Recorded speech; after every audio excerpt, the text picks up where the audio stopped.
열왕기하 5장 보겠습니다. 열왕기하 5장 8절에서 14절 말씀까지.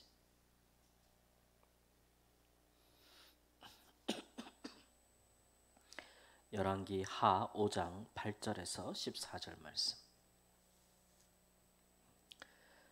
하나님의 사람 엘리사가 이스라엘 왕이 자기의 옷을 찢었다 함을 듣고 왕에게 보내 이르되 왕이 어찌하여 옷을 찢었나이까? 그 사람을 내게로 오게 하소서. 그가 이스라엘 중에 선지자가 있는 줄을 알리이다 하니라. 나아만이 이에 말들과 병거들을 거느리고 이르러 엘리사의 진문에 서니 엘리사가 사자를 그에게 보내 이르되 너는 가서 요단강에 몸을 7번 씻으라. 내 살이 회복되어 깨끗하리라 하는지라. 나아만이 노하여 물러가며 이르되 내 생각에는 그가 내게로 나와 서서 그의 하나님 여호와의 이름을 부르고 그의 손을 그 부위 위에 흔들어 나병을 고칠까 하였도다. 다마색 강 아바나와 바르발은 이스라엘 모든 강물보다 낫지 아니하냐?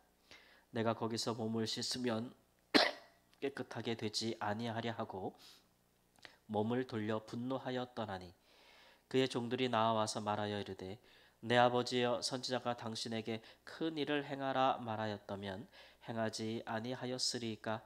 하물며 당신에게 이르기를 씻어 깨끗하게 하라 함이리까 하니 나아만이 이에 내려가서 하나님의 사람의 말대로 요단강에 7번 몸을 잠그니 그의 살이 어린 아이의 살같이 회복되어 깨끗하게 되었더라. 아멘. 병을 고치러 온 사람은 아람의 장군, 군대 장관 나아만인데 도움이 필요한 사람보다 이 도움을 주는 사람들이 더 수세에 물려 있는 듯한 그런 인상을 받지요. 오히려 도움을 받으러 오는 사람들은 군대와 또 호위하는 많은 사람들, 또 병거 그런 것들을 갖고 와서 마치 내 병을 고쳐내라, 내 병을 고쳐내라고 하는 듯한 강한 인상을 받습니다. 그도 그럴 것이 나아만은 병을 고치기 위하여서 순수한 마음으로 나오는 모양새가 아니고 그 당시에 북이스라엘의 굉장히 정치적이고 군사적인 압력을 가했던 아람 왕의 이름으로 또 외교 문서를 가지고 왔어요. 그러니까 병을 고쳐내라는 것이죠. 그러니까 이것이 정말 도움을 필요로 하는 자의 마땅한 태도인가에 의구심이 들 수밖에 없습니다. 그러니까 이스라엘 왕도 이 아람의 군대 장관 나아만을 대할 때에 자기 옷을 찢었다라고 했어요. 그러니까 얼마나 이런 것들에 대해서 이런 지금 모양새에 대해서 얼마나 부당함을 느꼈으면 또는 이것이 전쟁의 빌미가 되지 않겠는가, 전쟁을 일으키려고 이렇게 일부러 함이 아니겠는가라는 그런 생각을 할 정도로 굉장한 압박을 받았다라는 것을 할 수가 있습니다.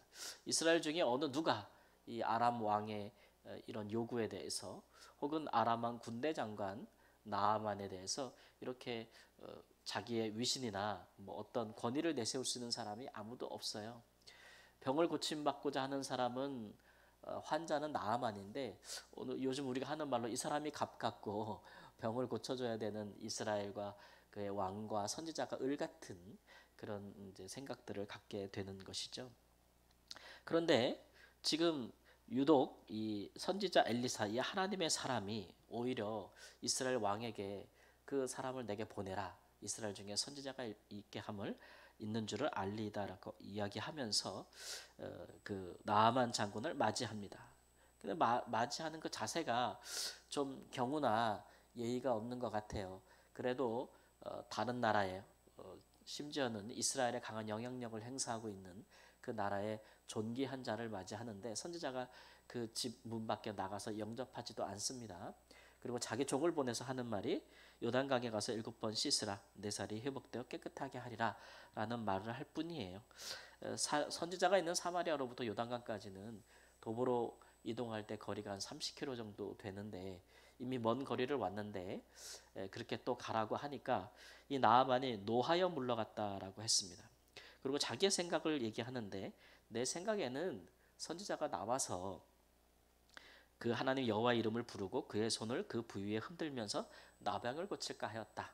내 생각에는 그렇게 하지 않겠는가 생각을 했는데 너무 예의가 없고 또 이 나아만이 지금 굉장히 모욕감, 그리고 되게 조롱하는 걸 느꼈다는 것이겠죠. 자기와 자기 왕이 이스라엘 왕과 선지자에게 행한 것을 생각하지 않고 자기가 받은 것만 지금 생각하고 있는 것이죠. 그도 이스라엘 왕에게 모욕을 주지 않았겠어요?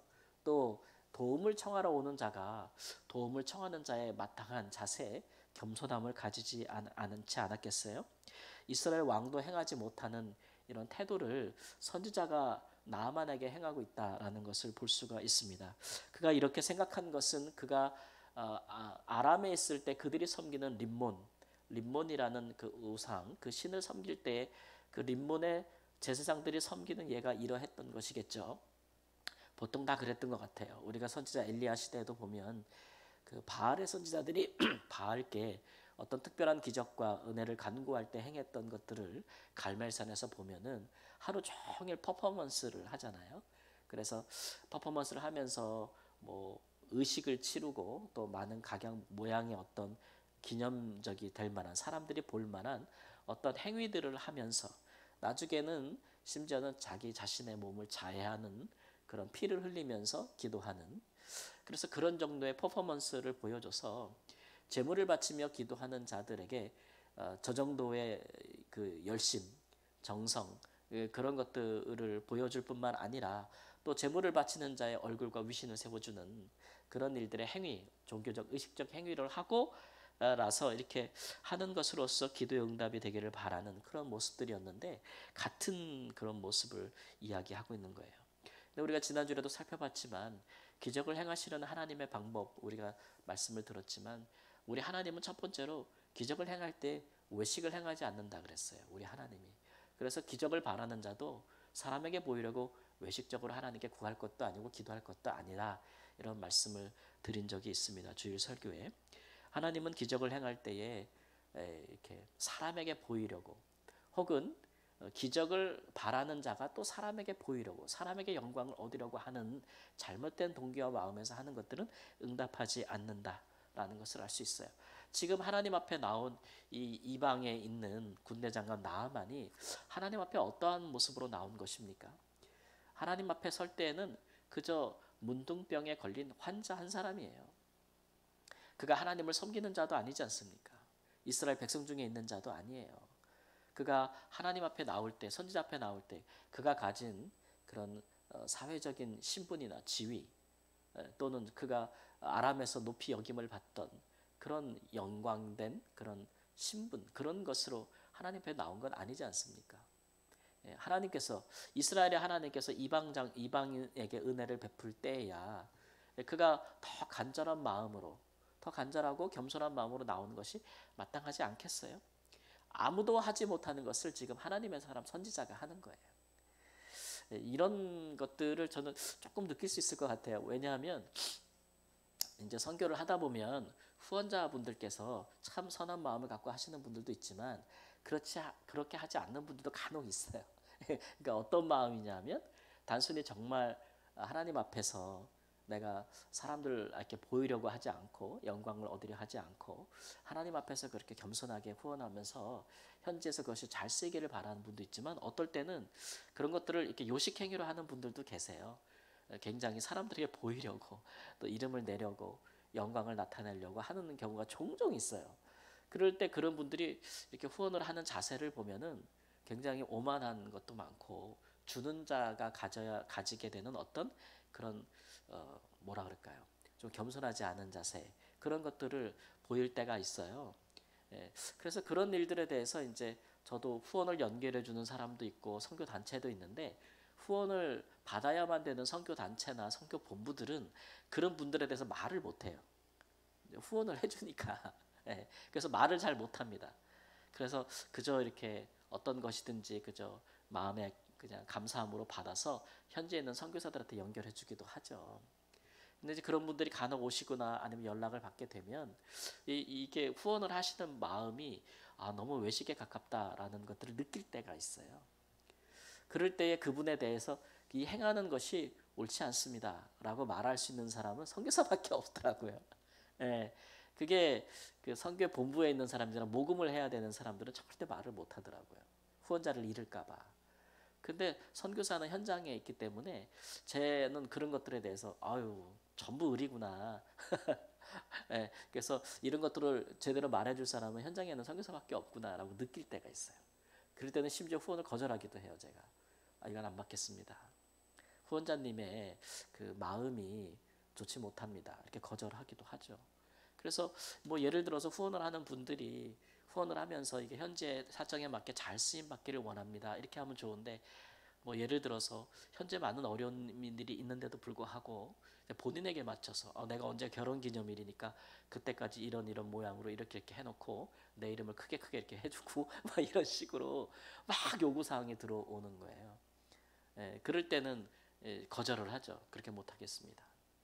그렇게 되면은 처음에는 굉장히 그 기분 나빠하고 막 그렇게 되긴 하는데 진정성 있는 이야기가 전달된다면 나중에 또 이해도 하고 또 수긍하는 부분도 있고 또 자기를 돌아보는 부분도 있고 그러더라고요. 그런 부분에 있어서 선지자 외에는 누가 그런 일들을 할 수 있겠는가? 선교사 외에는 그런 생각을 할 때가 있었어요. 선교의 구조상. 근데 오늘 말씀에도 보면 이스라엘 왕도 하지 못하는 일들을 선지자가 하잖아요. 선지자가 자기 이름을 높이려고 하는 것이겠습니까? 이제 그가 하나님을 대신하는 일이기 때문에 하는 것이고 그가 하나님 앞에 나올 때에 그저 문둥병 걸린 환자 한 명, 이스라엘 백성도 아니고 이스라엘을 핍박하는 이방에 있는 그 자에게 하나님께서 큰 기적과 은혜를 베푸신 것에 대한 감사함, 그런 낮아지는 모습으로 나오는 것이 마땅하다라는 것들을 그 태도를 가르쳐주고 있는 것이죠. 그래서 요단강에 가서 7번 씻으라 이렇게 이야기를 하고 얼굴도 보지 않습니다. 또 얼굴을 보지 않는 것은 선지자에게도 유익합니다. 선지자도 외식하지 않으려는 마음도 있는 거예요. 그 하나님의 일을 하는 사람들이 하나님의 일과 함께 동역하거나 또 은혜를 받거나 함께하는 오는 사람들의 늘 얼굴을 보고 그런 분들의 또는 여러 가지 세상적인 지위나 신분을 대면하고 그 익숙해지는 것은 선지자의 중심에 좋지 않습니다. 영적인 것에. 그래서 분노하고 떠나가는 이 나아만에게 그의 종이 나와서 선지자가 당신에게 큰 일을 행하라 하면 하지 못하겠습니까? 이렇게 얘기를 하죠. 당신이 힘이 있고 군사도 있고 능력도 있고 재물도 있는데 큰 일을 하라 그러면 병 낫기 위해서 못할 일이 어디 있어요? 큰 일을 하라 그러면 못했겠습니까? 하물며 그냥 가서 강에서 몸을 씻으라는 것이 왜 못할 일입니까? 라고 해서 참 지혜로운 충언을 하는 것을 볼 수가 있어요. 이제 참 지혜로운 사람이 옆에 있을 필요가 있죠. 그렇게 할 때 그가 가서 그 말을 듣고 7번 씻었더니 어린아이의 살같이 회복되었다라 이런 말씀을 듣고 있습니다. 이 어린아이의 살같이 회복되었다라는 말은 그 앞에 이 나아만이 어린 소녀, 자기에게 전쟁 중에 포로로 잡혀간 이스라엘의 어린 노예 소녀 하나의 말을 듣고 이 같은 행차를 하였는데 결과적으로 그 어린아이와 같이 회복되었다라는 것으로서 이 두 워드 플레이를 하는 것을 볼 수 있어요. 이제 이런 것들은 같은 원리를 얘기해 주고 있는 거죠. 열왕기하를 기록한 저자가 누구든지 하나님 앞에 나올 때에는 어린아이와 같은 그런 마음 모습으로 나와야 될 것이다. 우리 예수님께서도 누구든지 이 어린아이와 같지 아니하면 하나님 나라에 들어갈 수가 없다 이렇게 얘기하셨고 천국이 이런 자의 것이니라 이렇게 말씀하셨잖아요. 하나님 나라의 복음은 어린아이와 같은 자들을 통해 전파되는 것이고 어린아이와 같이 영접하는 자들에게 임하는 것입니다. 하나님 앞에서는 사람의 이 모양 저 모양을 내세울 게 아무것도 없죠. 우리가 교회로 모여서 함께 하나님께 예배하고 함께 교제할 때에도 우리가 뭐 세상 말로 개그장 다 떼고 나오는 거예요. 하나님 앞에서 어떤 사회적인 신분이나 지위나 그런 것들을 가지고 나오는 것 아닙니다. 그저 어린 아이와 같이 하나님의 은혜를 간구하는 그런 겸손한 자의 모습으로 나올 때에 우리 가운데 하나님의 또 기적들이 일어나고 또 우리가 그렇게 순종할 때에 하나님의 역사가 일어나는 것 아니겠습니까? 하나님께서 그런 중심과 모양을 우리에게 바라신다라는 것을 우리가 꼭 기억할 필요가 있습니다. 우리 교회에도 어떤 모양 또 어떤 모습으로 누구든지 올 때에 우리 성도님들이 하나님의 마음으로 어떤 마음으로 그들을 맞이하고 또 영접하고 해야 될 것인지 그런 것들을 우리에게 보여주는 것이고 또 오는 자들도 어떤 마음을 가지고 와야 할 것인지에 대해서 하나님께서 오늘 본문을 통해서 말씀하시는 것입니다. 이 모든 하나님의 백성들이 그렇게 하나님 앞에 나올 때 겸손하게 어린아이 같은 마음으로 듣고 와서 순종함으로써 하나님의 놀라운 기적을 체험하시기를 우리 주 예수님의 이름으로 축원합니다. 아멘. 주님, 하나님 앞에 우리는 어린 아이와 같습니다. 출입을 알지 못하는, 좌우를 분별치 못하는, 선악을 분별하지 못하는, 장성하지 못한 어린 아이와 같습니다. 그래서 우리가 하나님을 아버지라 부릅니다. 주께서 이렇듯 하나님을 향하여서 어린아이와 같이 겸손한 마음으로 또 순종하는 마음으로 나오는 사랑하는 주의 백성들을 축복하여 주시옵소서. 우리가 하나님 앞에서 어떤 모습으로 서야 할 것을 또한 알게 하시고 사람의 모양이든 또는 하나님 앞에서든 외식하는 자가 되지 아니하고 영광을 얻으려 하지 아니하고 보이려 하지 아니하는, 오히려 하나님 앞에서는 늘 하나님 은밀한 중에 계신 하나님께 구하고 응답을 얻으려고 하는 하나님, 그런 마땅한 하나님 모습을 가질 수 있도록 주님 인도하여 주시기를 주님 앞에 기도합니다. 그래야 하나님 한 분만 바라볼 수 있게 하시고 그로 인하여 우리의 삶에 하나님을 인하여 부유한 삶을 살 수 있도록 인도하여 주시옵소서. 우리를 통하여 하나님을 아는 지식만 전파되어질 수 있도록 인도하여 주시기를 주님 앞에 기도합니다. 삶의 모든 고난과 어려움 속에서 하나님의 놀라운 손과 기적과 능력을 구할 때 더욱 주 앞에 겸손한 자의 모습을 가질 수 있도록 인도하여 주옵소서. 존귀하신 예수님의 이름으로 기도합니다. 아멘.